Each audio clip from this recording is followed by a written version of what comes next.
In our complex modern world, acts of evil often shock and puzzle us. We wonder how ordinary people can become capable of unimaginable cruelty. Philosopher Hannah Arendt coined a profound concept to describe this phenomenon: the banality of evil. But what exactly does this mean? The banality of evil refers to the idea that evil actions are not necessarily committed by inherently monstrous or sinister individuals, but rather by regular people who fail to question authority or critically reflect on their actions.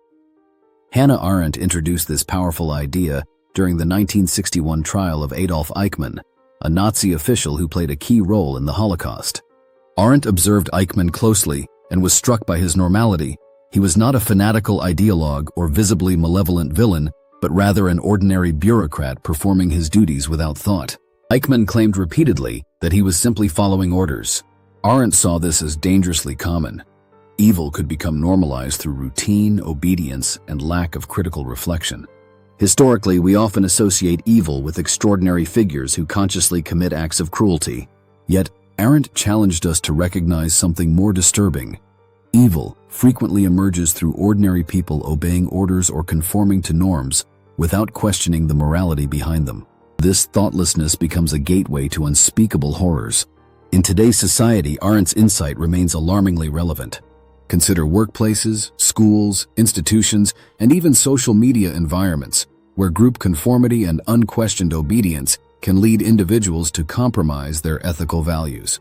When we fail to ask tough questions, we inadvertently permit injustice, prejudice, and even cruelty. Social experiments, such as Stanley Milgram's famous obedience study, further demonstrate the chilling ease with which regular individuals can engage in harmful acts simply because an authority figure instructs them to do so. The results revealed how quickly moral responsibility can be outsourced, leaving individuals feeling absolved of personal accountability. Similarly, the Stanford prison experiment highlighted how ordinary people could rapidly descend into abusive behaviors when placed in positions of power without clear moral guidelines. It showed us how environment and authority influence morality far more than we might believe. The banality of evil also resonates in modern issues such as systemic racism, corporate misconduct, and political corruption.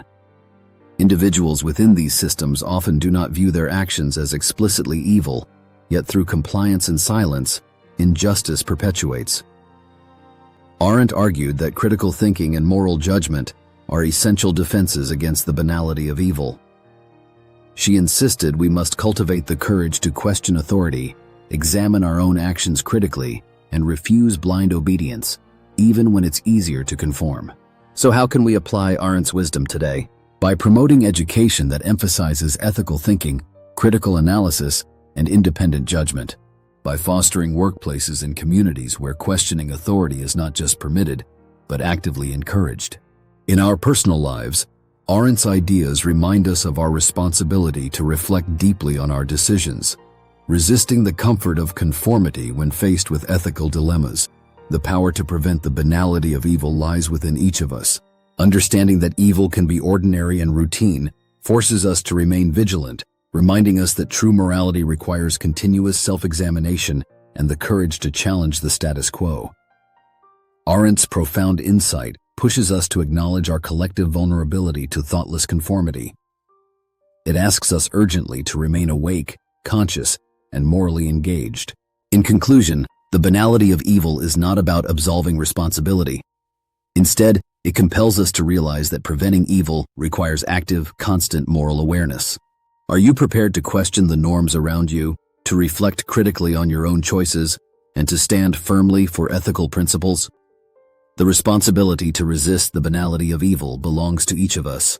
Let's take up this challenge, guided by Hannah Arendt's wisdom, to create a more thoughtful, just, and humane society.